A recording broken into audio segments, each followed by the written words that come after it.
두 번째 부분은 이제 인간관계인데, 인간관계 틀을 놓고 보면요, 인간관계가 보시게 되면 이렇게 차츰차츰 변해가는 것 같아요. 직장 생활할 때 인간관계는 얇고 넓게가 있습니다. 그래서 지금 뭐 제 핸드폰에 다 사라졌지만 핸드폰에 전화번호가 한 5,000개 돼요. 이분 중에 이분들이 하고 한두 번씩 연락할 정도로 그때 당시에는 얇고 넓게의 인간관계가 있는데, 이게 퇴직하는 순간에 어떻게 되면요, 좁고 깊게 인간관계가 바뀌어요. 그래서 유일하게 남아서 이제 지금은 가장 많은 접촉을 하는 게 누구냐면 가족과 친구예요. 그래서 바운더리가 좁아지면서 깊게 들어가서, 그래서 이 넓고 얇게 인간관계와 좁고 깊게 인간관계는 분명하게 다릅니다. 좁고 깊게 인간관계는 해야 될 일이 의외로 다른 결이 많아요. 예를 들어서 말씀을 드리면, 요즘 저는 이제 와이프하고 같이 있는 시간이 너무 많다 보니까 예전에 직장생활하면서 몰랐던 와이프의 그 모습을 갖다가 매일 발견하는 게 하루인 것 같아요. 와, 그렇게 잔소리꾼인 줄 잘 몰랐었어요. 뭐 예를 든다면 불을 안 끈다고 불 끄라고 그러지. 밥을 먹고 나면 냉장고에 밥 먹은 거 반찬을 안 치운다고, 잠깐 있다 치우겠다 그래도 빨리 치우라고 그러고, 이런 것들이 와이프한테 있다는 걸 하고. 근데 이런 부분들을 갖다가 깊고 좁은 관계를 갖다가 수행하는 것들이 처음에 퇴직 이후에는 참 진짜 못하겠더라고요. 근데 만약에 내가 직장생활 얇고 좁게 할 때 가족과의 그런 관계를 유지할 수 있었다면, 그걸 조금이라도 그걸 연습했었다면 아마 쉽게 적응했을 거예요. 근데 어쨌든 지금 저는 시간관리라는 통제를 통해 가지고 가족들하고의 관계도 좁고 깊은 관계에 대해서 그들과의 친밀도를 높이기 위한 것들을 많이 합니다. 그래서 웬만하면은 아침에 산책할 때 와이프를 꼭 같이 손잡고 가요. 그래서 와이프하고 같이 손잡고 가고, 그리고 토요일 일요일 날은 웬만하면 같이 돈 많이 안 들어가는 궁이나 등 같은데 같이 산책을 하고, 아니면 주변에 공원들 많잖아요. 공원 같은 데 산책하고 같이, 그래서 서로 간에 친밀도를 갖다 더 깊게 하는 부분들을 같이 해나가고 있어요. 이런 부분들이 아마 그 퇴직 이후의 인간관계의 가장 중요한 축입니다. 근데 제가 와이프와의 관계는 많이 개선한 것 같고 친구들하고 관계도 많이 개선한 건데, 한 가지 안 되는 건 아들과의 관계는 잘 안 되더라고요. 제가 아들아 돈 공부해야 한다 막 그 편지에 사랑한다까지 계속 하는데도 우리 아들과의 결은 못 맞추겠더라고요. 젊은 사람하고 결은 난 아직도 잘 못 맞추겠어요. 아직도 내가 나이 먹은 사람의 결이 너무 강해서 그러더라도, 그래서 그 결마저도 요즘 이제 우리 아들들 입장에서 바라보려고 노력을 해가면서 조금은 깊게 들어가는 인간관계를 만들려고 합니다. 근데 이런 인간관계를 가져가는 것들이 이제 70, 80 들어가면 더 좁아져야 된다고 그러더라고요. 어떻게 좁아지냐면 나 혼자로 홀로서기를 해야 된다고 하더라고요. 그때는 홀로 서는 법을 모르면 외롭대요. 어르신들이 그러더라고요. 점점 직장에 많은 사람들에서 가족과 친구로 퇴직에 좁아졌다가 은퇴 이후에는 나 혼자 살아가는 걸로 해야 되는데, 이 혼자 사는 걸 견뎌내지 못하는 노인분들이 꽤 있대요. 근데 혼자 사는 걸 견뎌낼 수 있게 스스로를 갖다가 인간관계의 틀들을 갖다가 다지고 오신 분들은 그때가 더 오히려 행복하다고 하더라고요. 자기 혼자 살아가는 것들이 너무 행복하대요. 그래서 점점 개인화 추세로 가는 부분들을 갖다가 인간적인 관계에서 스스로에게 집중할 수 있게 조금씩 좁혀가는 부분들을 하셔야만이 사실은 50 이후의 삶이 인간관계가 훨씬 더 그러니까 자기가 원하는 방식의 삶으로 나아갈 수 있다는 얘기를 그래서 드리는 겁니다. 그러니까 놀이라는 게 뭐냐면요, 우리가 보통 직장생활을 하면은 4가지 종류의 사람들이 있는 것 같아요. 첫째, 단순 노동자. 일을 일처럼 하는 사람이 있어요. 그러니까 일을 일처럼 그냥 월급을 받기 위해서 일을 일처럼 하시는 분들이 있고, 두 번째 유형은 어떤 유형이냐면 일을 특화시키는 사람이 있어요. 그래서 전문가가 돼요. 예를 든다면 뭐 온라인 쪽에 업무를 시작하고 온라인에 대해서는 대한민국의 초교의 전문가처럼 이렇게 특화시키는 사람이 있어요. 그리고 세 번째는 일을 하면서 따로 취미를 두는 사람들이 있어요. 근데 아예 따로따로가 아니라, 예를 든다면 저 같은 직장에서는 저같이 직장 생활하는 사람 중에 그러니까 점포개발이라는 부서가 있었는데, 점포개발을 부서하는 사람이 부동산에 관심이 많아서 부동산에 대해서 거의 취미처럼 뭐 쉬는 날에는 재밌어도 가시는 거예요. 취미처럼 해가지고 공인중개사도 따고 하더라고요. 이렇게 취미처럼 하시는 분들이 있어요. 그래서 일과 취미가 병행하는 분들이 있어요. 저는 이런 사람을 이제 취미꾼이라는데, 취미꾼 같은 사람이 있고, 네 번째 부분은 이제 이게 핵심인데 이 얘기를 드리고 싶은 건데, 일을 놀이처럼 하는 놀이꾼들이 있어요. 예를 들어 설명을 드린다고 그러면, 제가 데리고 있던 후배인데 나의 이름까지 이제 얘기할게요. 이동재라고 지금 초밥하는 회사의 초밥 유통 회사의 대표예요. 근데 이 친구는 처음에 입사했을 때 다른 부서 안 가고 이 조리식품 코너만 오겠다고 그래서 온 친구예요. 그래서 조리식품 와가지고 뭐 했냐면 매장에 가면서 초밥 만들고 넥타 같은 거 갖다 놓고 이건 유통기간이 얼마 되고 맛이 어떻게 나오고 이런 연구만 해가지고 여기에 미쳐 있더라고요. 근데 그 친구의 그렇게 일하고 있는 뒷모습을 보면 그거 알죠? 웃고 있는 모습이 뒤에서 그려지는 거. 그 친구의 등판에 웃고 있어요. 이게 다른 인간들은 지겨워서 막 하는데 이 친구의 등 뒤에는 미소가 보여요. 그러니까 결국은 이 친구는 나와서 창업을 해서 회사의 대표가 돼가지고 지금도 이제 이 친구가 이제 10년이 넘었는데 지금부터는 더 빛나 보이는 것 같아요. 그러니까 일이 재밌으니까 일을 더 계속 파고 들어가가지고 그래서 성수동에 지금 해서 성수동에서 위에다가 안테나 샵도 만들어가지고 시도해보고 얼마 전에 전화했는데 안테나 샵은 접었다고 하더라고요. 왜냐하면 자기는 장사가 그냥 자기가 하고 있는 유통회사에 숟가락만 하면 얹으면 될 줄 알았더니 이 장사에 들어가는 품이 너무 많아서 그렇게 해서 품이 너무 많다는 것도 알고 그러다 보니까 이 친구는 이제 초밥의 유통에 관련된 현장부터 제조까지 모든 과정에 대해서 재미있게 하면서 일을 갖다가 기쁘게 하면서 매출이 확장되는 거예요. 그래서 제가 놀이가 그렇게 중요하다는 거. 일을 놀이처럼 하는 것들이 중요하다. 특히 마흔에는. 근데 마흔에까지 지겨운 단순 노동자로 한다 그러면 49.3세에 퇴직하기 때문에 그래서 마흔에는 일을 놀이처럼 해야 돼요. 그때쯤에는 뭔가에 빠져서라도 발견하셔야 돼요. 그러니까 일을 하다 보면은 재미있는 요소들은 꼭 있거든요. 그러니까 재미를 발견하지 못한 사람은 어떤 사람들이냐면요. 일을 얇게 하는 사람들이 대부분 얇고 넓게 하는 사람들이 재미를 못 가져요. 그런데 그게 아니라 좁고 깊게 하다 보면 거기 안에서 재미있는 요소들이 많이 발견할 수 있어요. 저 같은 경우에는 제가 원래 축산팀장 출신인데 저는 축산할 때 다른 사람들은 그냥 얇고 고기만 납품 마늘 갖다가 매장에 보내주기만 하면 끝인데 저는 그게 아니라 어떤 고기가 좋은 고기인지 알고 싶어가지고 산지 가서 어떤 고기가 좋은지에 대해서 직접 확인하고 도축 가공하는 것들 확인하고 근데 그렇게 재밌더라고요. 그러니까 그런 재미들이 가지고 사는 사람들이 나오면 또 일에 대해서 재미를 느끼는 것 같아요. 제가 글쓰기에 다른 사람들은 지겹고 어렵고 짜증나는 글쓰기에 대해서 재미를 느끼는 거 보면 그때 그런 과정들에서 얻어낸 근력인 것 같아요. 그래서 글쓰기의 장점은 참 많아요. 근데 사람들이 그걸 갖다가 모르기 때문에 그렇죠. 역사적으로 좀 설명을 먼저 해드리고 난 다음에 요 근래 인물들에 대해서 얘기한다면 저는 글쓰기를 하면은 가장 모범적인 해답으로 할 수 있는 사람이 이순신 장군이에요. 이순신 장군은 전쟁 중에도 글쓰기를 한 사람이에요. 근데 그러면 이순신 장군은 글쓰기에 대해서 원래 관심이 많고 잘했고 그런 사람이라고 흔히 판단하잖아요. 근데 이순신 장군은 사실 찌질이에요. 34살에 조선시대 때 문과도 아니고 무과에 그것도 34살에 4등으로 한 사람이에요. 이런 사람이 장군까지 올라간 거면 진짜 신통한 거예요. 생각해 보세요. 조선시대 때 33살이면 완전히 어른이에요. 완전히 어린인 사람이 과거 공부 그것도 이거 활쏘기 공부 이런 공부는 하고 있었으니 그 집안에서는 얼마나 이순신 장군이 한심했겠어요. 그런 사람이 세계 3대 해전 할 정도로 위대한 해군 명장이 됐다는 얘기는 무슨 얘기냐면 그렇게 될 수 있게 만든 게 뭐냐면 글쓰기예요. 난중일기를 쓸 정도로 평상시에 다른 건 찌질했을지 몰라도 글쓰기를 한 거예요. 그 글쓰기를 하는 것들이 왜 장점이 있냐면 그 글쓰기를 통해서 전쟁 중에서 일어날 수 있는 모든 요소들을 객관적으로 바라볼 수 있게 만들어주는 겁니다. 대부분의 사람들이 일을 갖다 제일 못 해내고 하는 이유 중에 가장 큰 게 뭐냐면요. 객관화를 못 시키는 부분 때문에 커요. 그래서 일을 객관화할 수 있는 요소들이 바로 글쓰기에 있다. 글쓰기를 통해서 일을 객관하면 일의 본질이 보이고 일의 본질이 보이는 걸 갖다가 수행해 나가면은 결국 그 부분에 본 건 나의 지분으로 다 돌아온다. 그래서 글쓰기라는 게 그만큼 중요하다는 얘기를 합니다. 글쓰기를 통해서 저처럼 작가가 되라고 이런 얘기를 하는 게 아니에요.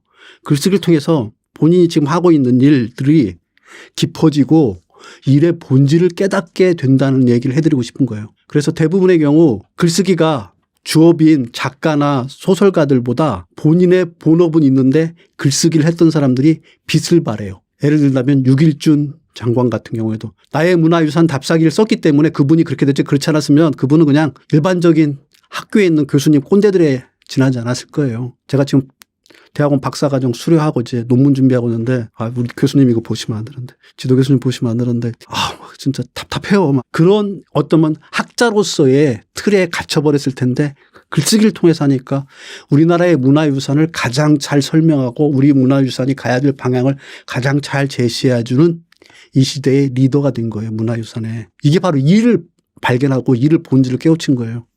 이런 것들이 50 이후엔 더 빛을 발해요. 또 하나 대표적으로 얘기한다면 이건 정치적인 색깔로 얘기하는 게 유시민 작가를 보십시오. 유시민 작가가 정치인이잖아요. 정치인을 그만두고 작가라는 것을 하니까 지금이 더 멋있어 보여요. 그러니까 이 사회의 현상들을 갖다가 냉철하게 판단하고 하는 통찰력 이런 것들은 유시민 작가가 진짜 뛰어난 거예요. 그게 어디서 나왔느냐? 저는 글쓰기에서 나왔다고 생각해요. 그래서 글쓰기를 통해서 작가가 되라 이런 얘기가 아니라 글쓰기를 통해서 자기 자신을 깊게 더 들여다보거나 일의 본질을 깨달을 수 있는 것들을 해나가야 된다. 이 얘기를 말씀을 드리고 싶은 겁니다. 그만큼 글쓰기가 자기 개발할 수 있는 훌륭한 도구입니다. 이거는 제가 산 증이에요. 저도 이렇게 말씀드리지만 저 고등학교 못 나왔었어요. 자퇴하고서 검정고시를 해가지고 나중에 대학을 들어가고 대학 들어갔다가 어렵게 직장 생활하고 그러고 난 다음에 퇴직을 했단 말이에요. 그러고 난 다음에 작가로서 베스트셀러로 이렇게 변신할 수 있을 때 가장 크게 작동하는 건 뭐냐면 글쓰기를 평소에 하면서 나를 들여다보는 훈련들을 했기 때문에 지금 가능한 거예요. 이 자리에 와서 이런 얘기를 드릴 수 있는 것도 사실은 글쓰기에 기반해서 말씀드리는 거예요. 글쓰기를 통해서 자기 안을 정립하거나 자기 일을 정립하거나 세상의 원리를 정립하지 않으면 이런 데 나와서 말을 할 수가 없어요. 막 중구난방, 횡설수설 이런 분들 많아요. 평상시에 술 취중진담 하듯이 얘기하는 것들. 그런 것들 가지고서는 사람들한테 정확한 의사전달을 할 수 없듯이 그런 부분들을 하려고 하면 글쓰기를 통해 가지고 명확하게 내가 가지고 있는 생각들을 정립해야 됩니다. 그래서 그렇게 했을 경우에 훨씬 더 이 이후의 삶이 빛나게 돼요. 왜 그러냐면 제가 말씀드렸잖아요. 사회화가 진행돼서 여러 사람들이 어울리는 생활 속에서 내 역할만 하면 되는 것들로 가져가다가 50 이후부터는 개인화돼서 나 혼자 해야 될 일이 많은데 나 자신을 갖다 제대로 바라볼 수 있는 게 글쓰기라고요. 그래서 글쓰기에 대한 것들은 반드시 마흔에 꼭 하셨으면 좋겠습니다. 그러니까 놀이라는 게 그냥 놀고 일과는 전혀 연결할 수 없는 부분이라고 생각하지 마시고요. 일이 곧 놀이. 그래서 일터가 놀이터로 되게 그렇게 하시라는 얘기를 특히 마흔에는 이런 얘기하면 대표이사들이 좋아하겠지만 직원들은 절 욕하겠죠. 근데 후배님들 제가 지나고 보니까 일터가 놀이터인 사람이 50 이후에 인생이 행복해요. 그래서 40에는 마흔에는 일터를 놀이터로 생각하시고 하세요. 워크앤라이프 밸런스 갭플도 없어요. 워크앤라이프 갭플도 없고 일터가 놀이터인 사람이 50 이후에 진짜 행복하게 삽니다. 그래서 40에는 그 부분들을 정확하게 했으면 좋겠다 이런 이야기를 드리고 싶습니다.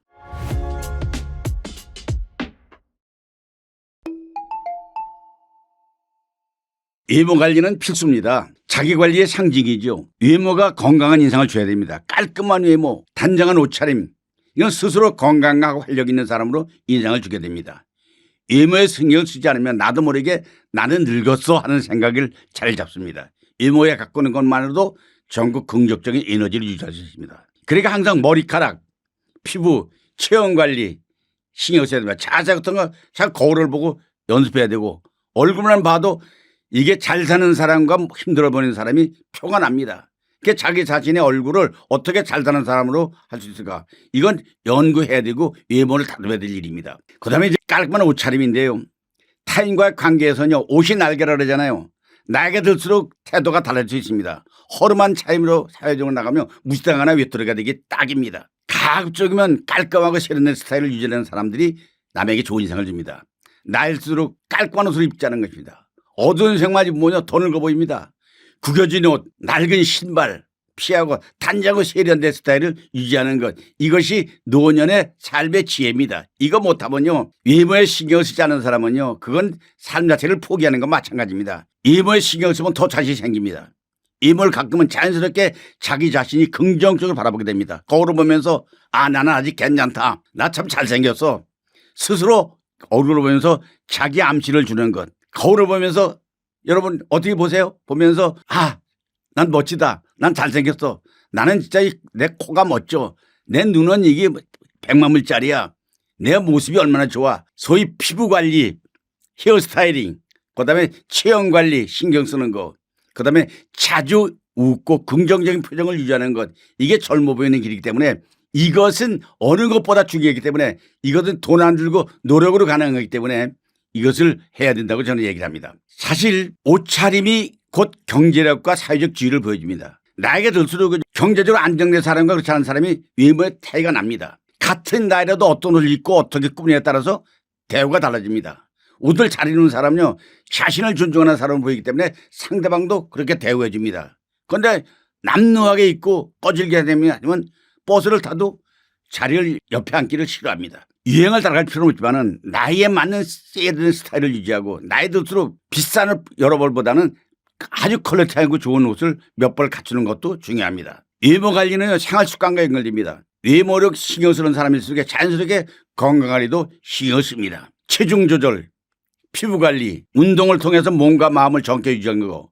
반대로 외모에 신경 쓰지 않으면요, 자신을 방치하게 됨으로써 건강도 자연히 나빠집니다. 나에게 맞는 적절한 운동, 이런 요가, 걷기, 근력 운동, 좋은 음식, 충분한 수면, 피부와 몸을 관리하기, 자신을 가꾸는 것은 결국 자기의 품격을 결정하기 때문에 자신의 옷차림이나 외모를 가꾸는 것은 매우 중요하다는 걸 강조하겠습니다. 뭐 취미는 각자마다 다 다르겠지만은 이 보통 사람의 경우에 지난번에 어느 모임에서 75세 된 사람들이 모이는 자리가 있었습니다. 거기에 서울대학교에서 퇴직한 명예교수분이 와서 1시간 특강을 했습니다. 내가 들었거든요. 근데 그분 얘기를 들어보니까 가장 좋은 나이 든 사람의 취미는 걷기더라고요. 그다음에 두 번째가 여행이에요. 가장 쉽고 오래 할 수 있는 취미. 걷기는 돈이 거의 들지 않으면서 건강과 행복을 동시에 잡을 수 있는 최고의 취미입니다. 산책을 하면서 자연을 즐기고 가볍게 여행을 다니면서 몸도 건강해지고 기분도 좋아진다. 도보 여행은 특히 은퇴 후에 몸과 마음을 정확히 유지하는 최고의 활동이다. 그래서 가장 좋은 취미 1위는 걷기와 여행이라고 말씀드리겠습니다. 적어도 제가 추천하는 것은 하루에 30분 이상 걷기, 뭐 아니면 가까운 비가 오는 날이라든가 추운 바람 부는 날 같으면 동네 뭐 요즘 헬스클럽이라든가 운동기구 많이 있지 않습니까? 러닝머신을 탄다거나 가볍게 다닐 수 있는 궁행 여행, 하루 1일 여행 같은 건 많은 돈 안 들여도 다닐 수 있더라고요.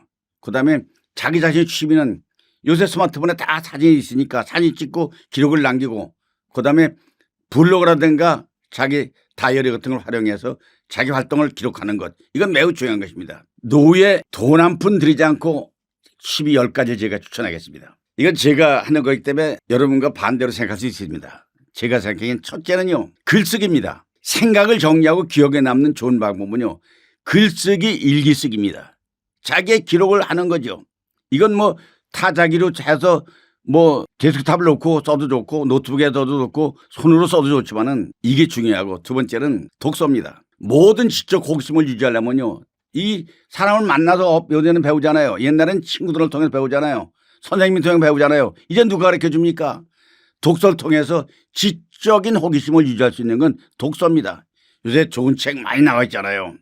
좋은 책 요새 더군다나 이 종이책이 아니더라도 많이 있습니다. 그다음에 이제 세 번째는요, 공원을 정기적으로 산책하는 겁니다. 요즘 지방자치단체에서요, 어디든지 걷기 하는 코스라든가 또는 뭐 이런 게 많이 있습니다. 공원 산책하는 건요, 건강도 좋고 돈이 전혀 들지 않습니다. 공원 걸리다가 힘들면 벤치에 앉아서 하늘에 흘러가는 흰공을 바라보면서 고향을 생각하는 것도 좋고, 공원을 산책하다 보면 여러 가지 생각이 납니다. 추억도 떠오르고 희망도 떠오르고 미래도 그려집니다. 공원 산책. 그다음에 이제 네 번째 돈 안 들이는 봉사활동하는 겁니다. 남을 도와주는 일, 돈 대가를 받지 않고 남을 도와주는 보람 있는 일, 이게 봉사입니다. 봉사활동이죠.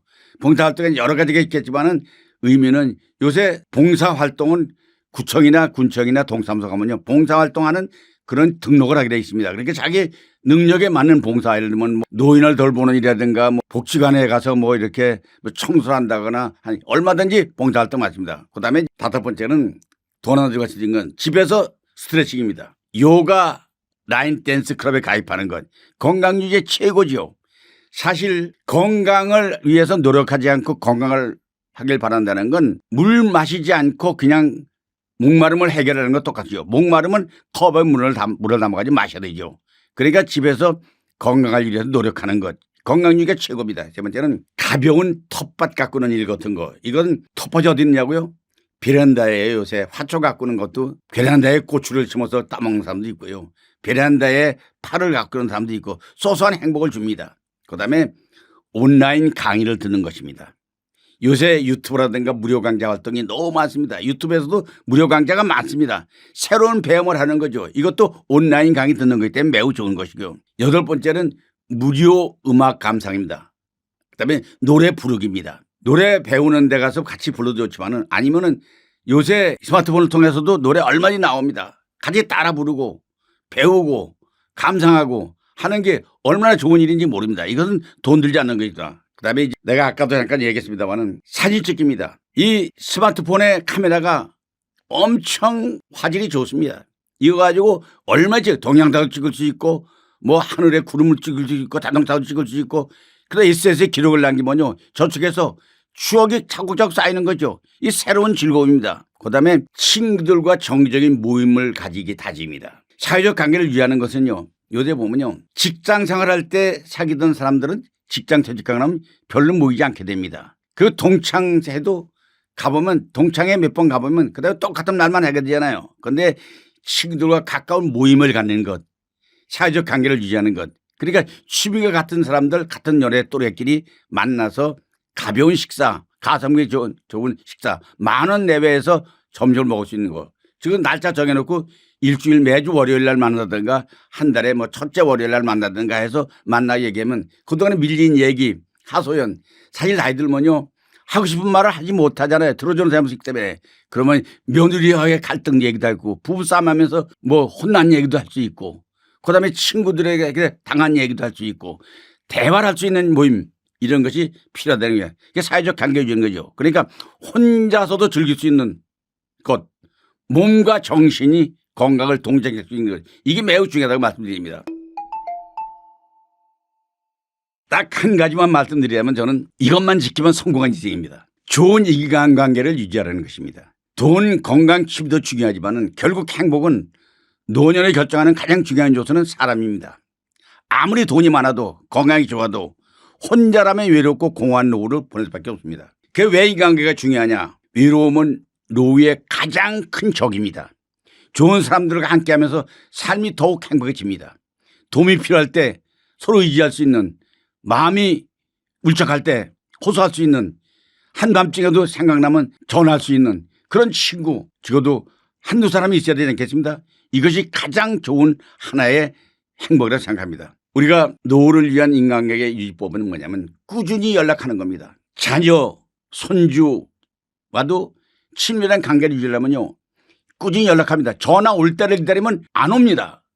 그럼 내가 하면 됩니다. 친구 지역을 만나게 해야 되는데 동창회 같은 모임에 연락이 안 옵니다. 그럼 내가 전화를 하면 됩니다. 새로운 사람과 관계를 맺는 건 이건 굳이 새로 동네 이사를 했다면 동네 모임 같은 게 좋은 게 많이 나이 든 사람이 동네 노인정을 한다든가 뭐 헬스클럽을 간다거나 좀 취미 활동을 한다거나 봉사활동에 참여한다거나 새로운 관계를 만든 건 그다음에 나만의 인생 친구 만들 겁니다. 터놓고 얘기할 수 있는 사람이 꼭 필요합니다. 비슷한 또래의 사람과 터놓고 얘기할 수 있고 속마음을 톡톡 털어놓을 수 있는 사람 이런 사람이 필요하다. 그래서 결론을 말씀드리겠습니다. 돈보다 중요한 것이 인간관계입니다. 좋은 사람들과 함께하는 노후는 진짜 성공한 인생입니다.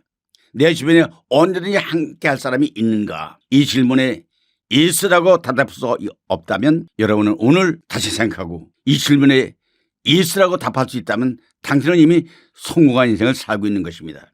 우리 건강한 인간관계 가지면서 노후에 행복한 사람을 하길 바라면서 우리 뷰티풀 구독자 여러분께 함께해서 반갑습니다. 감사합니다.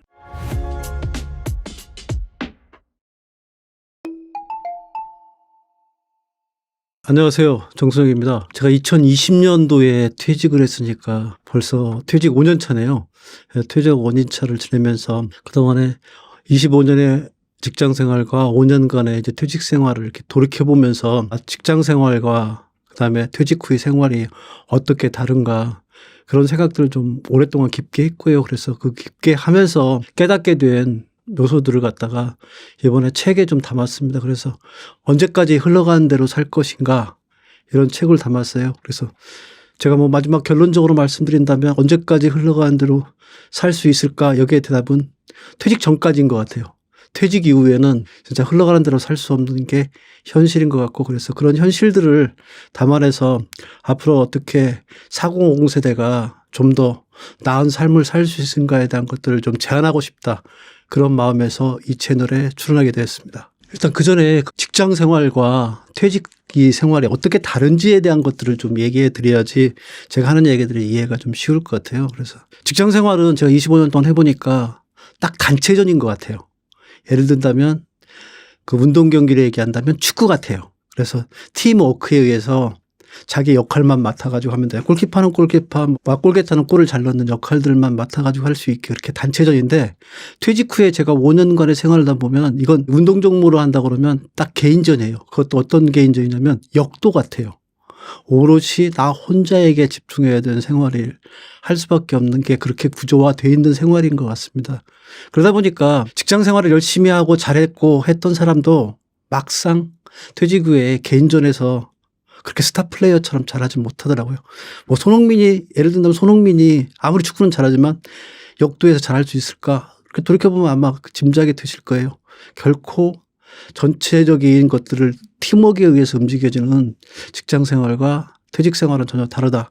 이 점에 대한 것들을 인식하고서 제 얘기를 들으면 훨씬 더 이해가 쉬울 거예요. 그래서 아무리 직장에서 임원으로 있다가 퇴직을 한다 한들 사실은 퇴직 이후 생활에서는 다시 시작해야 돼요. 그래서 개인전이기 때문에 다시 시작해야 되기 때문에 그 많은 어려움들을 겪게 됩니다.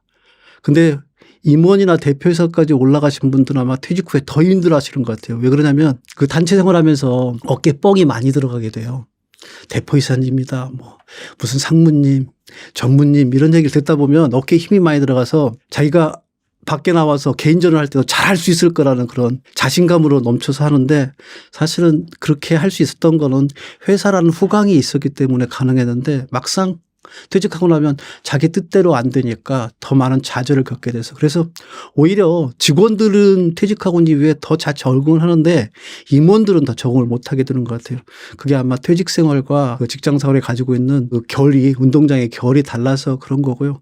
그러니까 그런 부분에 대한 얘기들을 좀 해드리고 싶어서 사실 이번 책을 썼고 그렇게 그 임원이라도 직원이라도 퇴직 후에 어떻게 이 퇴직 생활을 잘 적응할 수 있는가 그 부분들을 갖다가 언제까지 준비해야 되냐, 마흔까지 준비해야 된다는 생각 때문에 그래서 마흔에 좀 더 삶의 밀도를 높일 수 있게 준비를 해야 된다 그런 얘기를 들었던 겁니다.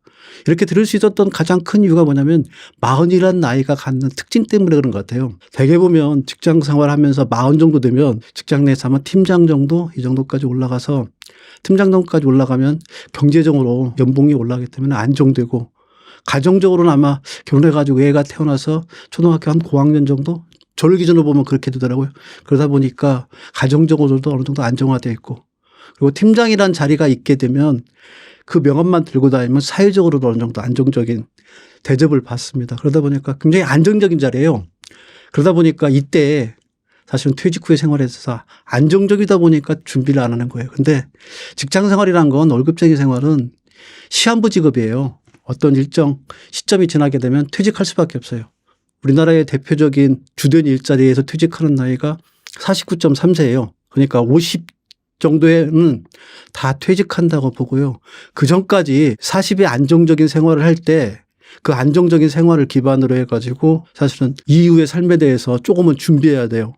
그러니까 단체 생활 아까 말했던 그 단체 종목에 적합하게 되었던 마음의 근육들을 갖다가 몸의 근육들을 퇴직 이후에 개인전에 적합한 근육으로 바꾸는 작업들을 마지막으로 할 수 있는 나이가 마흔입니다. 그래서 마흔이 굉장히 중요한 나이라서 마흔에 좀 더 삶의 밀도를 높일 수 있는 여러 가지를 한다 그러면 그 이후에 50 이후의 삶이 좀 보다 더 빛날 수 있다는 부분에 대한 것들을 강조해서 말씀드리는 이유가 거기에 있는 겁니다.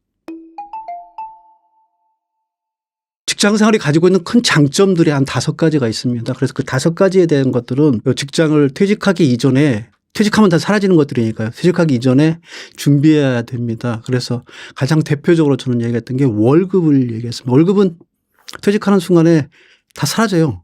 그러면 그럼 마흔에 이 월급을 어떻게 어떤 마음 어떤 관점으로 바라봐야 되느냐 이 부분들이 분명하게 정립되지 못하게 되면 50 이후에 그 소득이 떨어지는 이런 상황에서는 분명한 어려움을 겪게 됩니다. 그래서 마흔에는 이 월급이 단순하게 월에 쓰는 급여라는 생각으로 생각하지 마시고요. 50 이후의 삶을 준비할 수 있는 자산이라는 생각을 가지고서 좀 모으고 투자하고 하는 작업들을 마흔에 하셔야 됩니다. 그래서 월급을 바라보는 관점을 달리하는 게 마흔에 해야 될 첫 번째 부분이고요. 두 번째 부분은 직장을 그만두게 되면 반드시 잃어버리는 게 또 하나 중요한 부분이 뭐냐면 명함이에요. 이 명함은 사실은 그러니까 단순한 종이 쪼가리가 아니라 사회적인 나의 증표예요.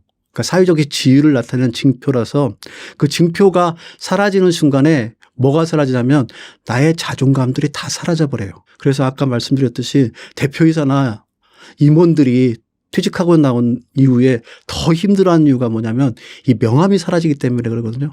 우리는 어쩔 수 없이 50이 되건 60이 되건 더 자존감이 세지면 세졌지 줄어들지는 않거든요. 근데 실질적으로 사회에서 대접해 주는 거는 자존감을 지킬 수 없는 지경으로 굴욕감을 갖다 제공하기 때문에 그래서 마흔에 가지고 있는 이 명함이 있을 때 이 명함이 있을 때 자기만의 명함을 어떻게 바꿀 건가에 대한 것들을 고민해야 된다. 그래서 마흔에 심각하게 가져가야 될 필수 요소로서 명함이란 부분들을 얘기해 드린 겁니다. 그리고 세 번째 부분은 인맥이에요. 사실 직장 생활을 하다 보면 인맥들 많잖아요. 저 같은 경우도 진짜 술 한잔 먹고서 그러니까 머리띠 두르고 뭐 우리 때는 그랬는데 머리띠 두르고서 너하고 나하고 이제부터 형제야. 그래서 알코올로 형제되는 사이로 해서 너는 뭐 이 자리에서 떠나서 너가 퇴직을 하든 뭐 하든 너하고 나는 끝까지 가는 거고 내가 너 다 도와줄 거야. 이렇게 하는데 사실은 퇴직하고 나면 싹 사라져요. 그래서 99%가 다 사라져버리기 때문에 그래서 직장에 다니면서 그 90% 사라지는 인맥한테 뭐 잘하라 이런 뜻이 아니라 인맥이라는 게 어떠한 가치를 가지고 있는가. 그러니까 넓고 얇게 가져가는 인맥들의 한계가 무엇인지를 정확하게 알고 좁고 깊게 가져갈 걸 어떻게 인간관계를 맺어갈 건가에 대한 것들은 분명히 마음에 고민하셔야 돼요.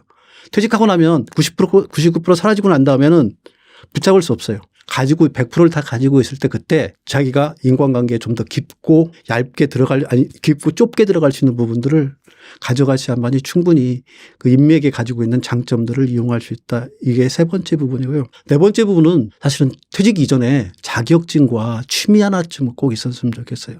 그러니까 자격증은 뭐냐면요. 사회적 증표예요. 취미는 뭐냐면 개인적인 증표. 그러니까 취미가 어떻게 개인적인 증표냐면 이 취미가 나중에 퇴직 이후에 나의 직업이 되기도 해요. 물론 퇴직 이전에 줄어든 자격증도 나의 직업으로 전환할 수 있는 요소들이 많아요. 그래서 보통 퇴직 이전에 준비해야 될 게 자격증으로 준비를 하고 그런 것들이 요즘 핫한 라이센스를 가진 것들을 갖다가 준비하라고 그렇게 많은 요청들을 하는 이유가 거기에 있습니다. 그리고 취미 하나는 꼭 가져야 된다는 얘기도 그 부분 때문에 하게 되는 겁니다. 그래서 마흔에 꼭 가져가야 될 네 번째 요소는 취미와 자격증이고요. 그리고 마지막으로 그래도 뭐니 해도 머니이고요. 그래도 뭔가라도 할 수 있는 힘이 없으면 안 되기 때문에 그래서 건강과 돈은 마흔에 준비해야 됩니다. 50부터는 돈을 갖다 모으고 싶어도 모으지 못하고요. 체력을 증진시키려고 해도 체력의 노력 대비 아웃풋이 거기서 얻어낼 수 있는 산물이 적습니다. 그래서 마흔에 이 네 가지, 이 다섯 가지에 대한 것들을 집중하셔야만이 마흔 이후에 50에서 여러분들의 삶이 직장생활을 하고 있는 동안에 그 준비했던 것들을 통해서 그 후의 삶이 조금은 더 빛날 수 있게 여러분들의 인생을 좀 설계할 수 있다. 그런 얘기를 좀 드리고 싶습니다. 왜냐하면 제가 경험이에요, 이건. 그러니까 다른 얘기가 아니라 제가 25년 직장생활하고 5년 동안 이런 생각들을 머릿속에 내가 직장 그 마흔에 그때 뭐 팀장 달고 임원 달고 있을 때 진짜 더 잘했으면 지금보다 더 나았을 텐데 하는 후회감이 많아서 제 후배들한테는 이런 얘기를 드리는 겁니다. 앞에서 말씀드린 다섯 가지는 필수 요소라고 보시면 되고요. 이 필수 요소를 갖다가 달성하는 데 보다 더 중요한 요소들이 세 가지가 있습니다. 이 세 가지가 왜 중요하냐면 그러니까 제가 말씀드렸잖아요. 직장생활은 단체전이라고. 근데 직장생활의 단체전까지 우리가 인생 태어날 때부터 지금까지는 사회화되는 과정들을 갖다가 공부해 나가면서 사회적으로 그게 참여하는 것들을 단체 생활하는 것들에 대해서 배우는 시간이에요. 그래서 뭐 우리가 초등학교를 가고 중학교를 가고 고등학교 대학교를 가고 직장을 가는 것들은 사회화의 하나의 과정인데 50부터는 무슨 일이냐면 사회화가 아니라 개인화의 과정이에요. 다시. 그러면 개인적으로 나의 지분이 많은 것들에 대해서 투자를 할 수밖에 없어요. 그래서 그런 투자를 할 수 있게 하는 좋은 방법 세 가지를 갖다가 제가 제안을 해드리는 겁니다. 첫 번째 부분은 그래도 개인적으로 홀로 서기를 할 수 있으려고 그러면 반드시 뭐가 있어야 되냐면요. 경제적으로 안정돼야 돼요. 그래서 그 기본적인 경제적 안정을 위해서 마흔에는 저는 재테크는 꼭 하라고 합니다. 마흔에 재테크가 반드시 필요하다는 얘기를 그래서 하는 거예요. 그리고 두 번째 부분은 자기 안에 있는 가능성이 사회와 가정에 대한 것들은 공부 많이 왔지만 개인 안에 있는 잠재적인 가능성이 무엇인지에 대해서 깊게 생각해 볼 기회가 그렇게 많진 않아요. 근데 50 이후에는 개인 나 안에 있는 가능성이 무엇인가에 대해서 깊게 고민해야 될 수밖에 없게 인생이 그렇게 흘러갑니다. 그러다 보니까 내가 누구인가를 찾기 위한 공부를 해야 돼요. 저는 그 공부 방법으로 글쓰기를 제안하는 겁니다. 그래서 40에는 50에 나와서 다시 글쓰기 한다 그러면 글쓰기라는 게 어느 정도의 시간이 축적되지 않으면 좋은 글쓰기를 하고 자기 개발할 수 있는 글쓰기를 못 되기 때문에 그래서 꼭 40에는 자기 개발을 할 수 있는 글쓰기를 반드시 하셨으면 좋겠습니다. 사실은 40까지 대부분의 사람들은 인풋만을 해온 거예요. 남의 지식을 습득하고 그 남의 지식을 갖다 강제적으로 습득하고 남이 해놓은 매뉴얼대로 따라하고 이런 것들만 했지 내 안에 있는 걸 갖다 끄집어내서 아웃풋을 해본 경험이 없어요. 근데 글쓰기가 가장 좋은 아웃풋이기 때문에 아웃풋을 하다 보면 내가 어떠한 인간이 분명하게 보이기 시작할 거예요. 그러면 그렇게 보여지는 나를 통해서 50 이후에는 살아갈 수 있기 때문에 반드시 글쓰기를 통해서 내가 누구인지 바라보기를 바란다는 그런 말씀들을 드리는 겁니다. 그리고 세 번째 부분은 일을 노리워하라는 얘기를 제가 강조를 합니다. 특히 직장 생활할 때 40 정도면 일을 지겨워서 아마 죽는 사람들 주변에 많더라고요. 이걸 내가 왜 해? 근데 어떤 월급쟁이들은 일을 진짜 재밌어서 하는 인간들이 있어요. 그 일이 거의 놀이예요. 잘 아시는 대표적인 사람을 얘기하라고 그러면 스티브 잡스 같은 사람이 그런데 물론 그런 사람 밑에 있으면 죽어나 하죠. 근데 스티브 잡스란 보이는 일을 갖다 그렇게 재미있게 했기 때문에 자기 삶의 평생이 행복했던 사람이에요. 우리 삶은 워크 앤 라이프 밸런스를 맞추는 것 중에 가장 좋은 방법은 뭐냐면요. 워크가 플레이가 돼야 돼요. 그렇게 되면 직장 생활이 재밌기 때문에 직장 이후 밖에 생활하고 또 재밌고 여기도 재밌기 때문에 온 인생이 재밌어져요. 그걸 언제 발견해야 되냐? 40에는 꼭 발견해야 돼요. 그래야지 50 이후에 일을 놀이처럼 하면서 살아가야지 그렇지 않으면 일을 놀이처럼 하지 않게 된다면 무슨 일이 벌어지냐면요. 50 이후에 또 남이 강요하는 일들을 하게 돼 있어요. 자기가 일을 놀이처럼 해가지고 그 일에 대한 진수를 자기가 안으로 끌어보내고 50 이후에 살아간다 그러면 자기가 즐겁게 살아갈 수 있는데 그렇지 않으면 또 남이 강요한 일들을 할 수밖에 없어요. 저 같은 경우에는 다행스럽게 사실은 글쓰기를 해서 지금은 작가라는 일을 하고 있는데 작가라는 일을 하면 저 앉아가지고 막 4시간 5시간 글을 써도 너무 재밌어요. 이건 뭐냐면 내가 일을 지금 놀이처럼 하고 있는 거예요. 작가라는 거 글 쓰는 게 일이잖아요. 근데 이게 재밌는 거예요. 그걸 갖다가 40에 직장 생활할 때 배우셔야 됩니다. 이게 아까 말했던 것처럼 사회화되어오는 과정 속에서 직장 생활을 했다면 이제는 개인화되어오는 과정 속에서 나의 강점을 내가 일에서 얻어낼 수 있는 행복적 요소가 무엇인지를 갖다가 다 끌어들이기 위해서 그렇게 해야 된다는 얘기를 드리는 겁니다. 그래서 첫 번째 부분 얘기 드리는 건 그래도 뭐니 해도 머니가 없으면 아무것도 못해요. 그러니까 돈이 좋은 이유는 내가 하고 싶은 일을 내가 하고 싶은 사람과 하고 싶은 때 할 수 있는 게 돈의 힘이에요. 그런 걸 할 수 있는 기본 바탕을 머니로 돈으로 만들어야 되기 때문에 재테크는 반드시 40에 하셔야 됩니다. 그리고 40이 재테크가 가장 좋은 시기예요. 왜냐하면 아까 말씀드렸잖아요. 경제적으로도 안정돼 있고 사회적으로도 안정돼 있고 그래서 가정적으로 안정돼 있기 때문에 이때 재테크를 할 수 있는 부분들이 많습니다. 그래서 그 부분을 하셔야 되고요. 글쓰기와 일을 놀이하는 부분들 이 세 가지를 40에 하신다 그러면 여러분들의 인생은 아마 50 이후에 더 빛나게 되지 않을까 하는 생각으로 제안을 드리는 겁니다.